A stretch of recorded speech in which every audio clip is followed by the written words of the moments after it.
Everybody, J Heat Sports Media coming at y'all again with that fire as always, spitting the hot topics and getting the sports conversation started.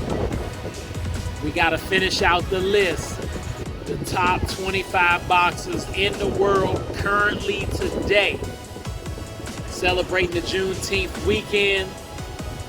These boxers got a lot to talk about.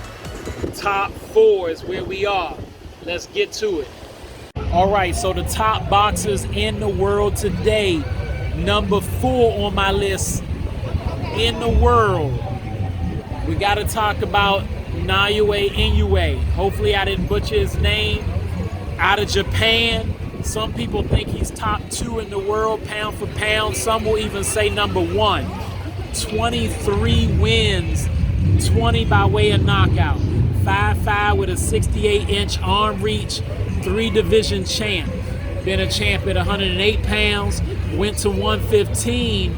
Guys like Juan Francisco Estrada and Chocolatito, Roman Gonzalez, they weren't quick to jump in the ring with this guy.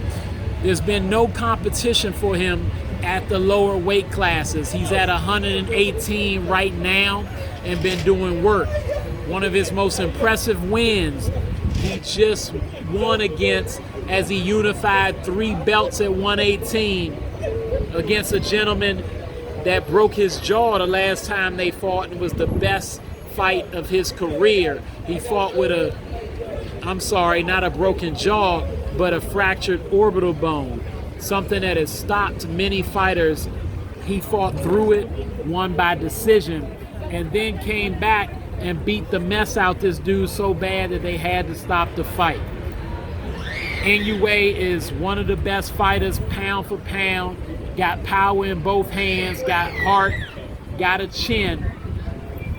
And the big fight coming up, if he should move up, which he's planning to do, to go to 122, would be Stephen Felton, who I've talked about on my list.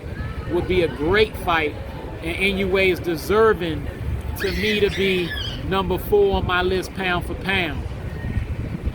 Could be number 3 as well. At number 3, we're going to go with Canelo Alvarez, still undisputed, the people's champ in some ways, representing Mexico. He has the most impressive resume in boxing in terms of number of fights and competition throughout his career. Been fighting since he was a teenager.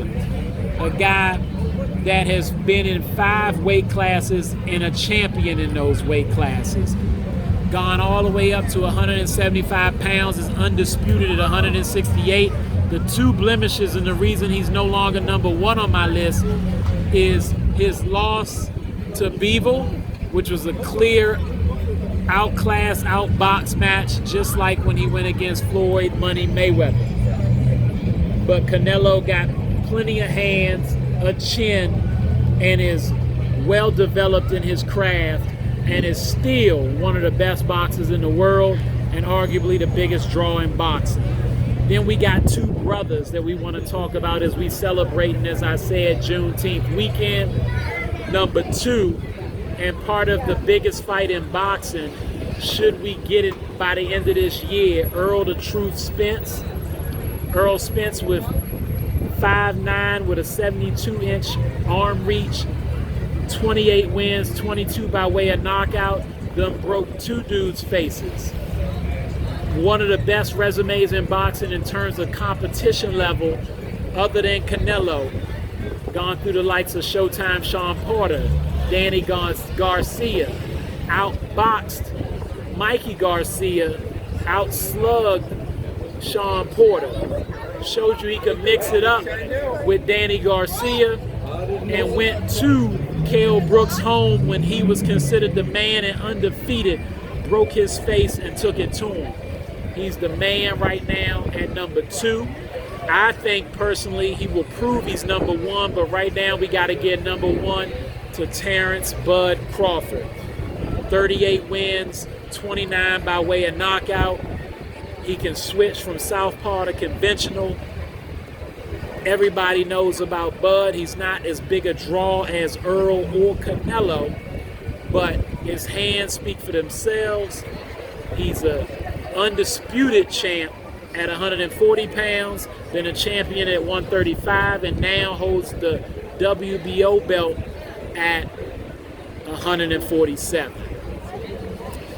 Definitely in consideration for the best boxer in the world, a future first ballot Hall of Famer, just like Earl, and hopefully we get them in a fight pretty soon. Make sure y'all check out my list. Let me know what y'all think about it.